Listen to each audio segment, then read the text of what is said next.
terima kasih telah meluangkan waktunya ke sini berbagi cerita. Apakah sudah siap berbagi ceritanya? Ya, saya sudah bersedia untuk membagikan cerita saya. Nah, coba diceritakan sedikit-sedikit apa yang kamu alami akhir-akhir ini.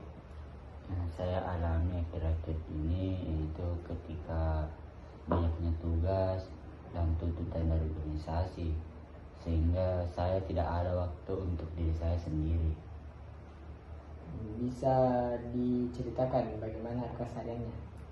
Secara saya dimulai ketika pagi, saya pergi berkuliah. Setelah itu saya melakukan rapat organisasi, dan ketika malam saya mengerjakan tugas, bahkan hingga larut malam. Itu membuat saya merasa kecapean. Aktivitas kamu dari pagi ini sampai malam cukup padat ya? Iya, dan itu membuat saya capek sekali. Sepertinya kamu ini tidak hanya capek di fisik saja, tetapi pikiran juga. Iya, bahkan saya merasa nggak ngapa-ngapain. Nah, ketika kamu muncul rasa malas ini, apa yang biasa kamu lakukan? Yang saya lakukan adalah main HP, scroll-scroll TikTok dan IG. Bahkan saya sering ketiduran, akan tetapi itu membuat saya merasa bersalah karena tidak mengerjakan tugas-tugas. Jadi di sisi lain kamu ini butuh istirahat, tetapi di sisi lain juga kamu ini merasa bersalah karena tidak mengerjakan tugas kamu. Iya, betul. Perasaan itu pasti cukup melelahkan. Seperti kamu ini terjebak di situasi yang sama berulang-ulang kali. Iya, betul. Dan itu membuat saya menjadi stres sendiri. Nah, saya bertanya kamu dulu ini. Menurut kamu, apa yang membuat kamu stres?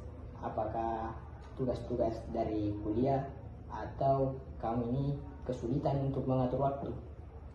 Kayaknya lebih ke kesulitan untuk mengatur waktu. Jadi masalah kamu ini, masalah utamanya ini kamu kesulitan manajemen waktu. Iya, betul. Saya sering merasa bingung untuk memulai dari mana. Nah, ketika rasa bingung ini muncul, apa yang kamu biasa rasakan? Kayak yang saya rasakan sering pusing dan akhirnya menunda pekerjaan. Jadi kebingungan inilah yang membuat kamu menunda pekerjaan tersebut. Iya, betul. Sepertinya kamu ini merasa tidak puas dengan diri kamu sendiri.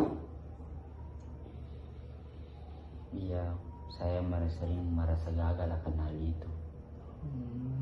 Saya memahami itu, tapi penting juga melihat bahwa kamu ini telah berusaha.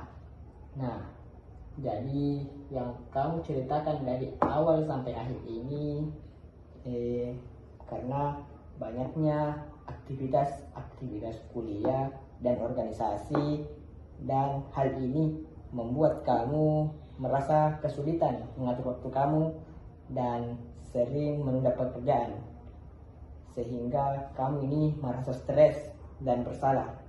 Nah, kedepannya ini kita bisa membuat cara sederhana untuk menentukan prioritas. Misal, kamu bisa mulai dari pekerjaan-pekerjaan yang kamu rasa cukup mudah hingga cukup sulit.